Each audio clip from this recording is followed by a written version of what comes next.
வணக்கம். Welcome to KL biology NEET. இன்னைக்கு ஒரு நாள் ஒரு நீட் கேள்வியில நம்ம பார்க்க போற கேள்வி என்னன்னு பார்க்கலாமா?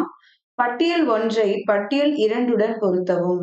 கீழே கொடுக்கப்பட்டுள்ள விருப்பங்களிலிருந்து சரியான பதிலை தேர்ந்து செய்யவும். நமக்கு வந்து பயோ மாலிக்யூல்ஸ் சாப்டர்ல வந்து நீங்க பார்த்தீங்கன்னா, இந்த மாதிரி ஒரு அட்டவணை குடுத்திருப்பாங்க. அந்த அட்டவணைய தான் நமக்கு இங்க வந்து கேள்வியா நம்ம பார்த்துட்டு இருக்கோம். சரிங்களா?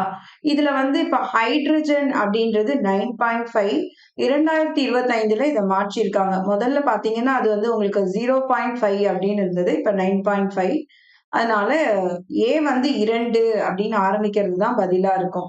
அப்படி பார்த்தீங்கன்னா, உங்களுக்கு முதல்லயே ஆன்சர் வந்துருது. ஏ 2ன்றது ஒரே ஒரு ஆன்சர் தான் இருக்கு. அதனால ஜாலியா கண்டுபிடிக்கலாம்.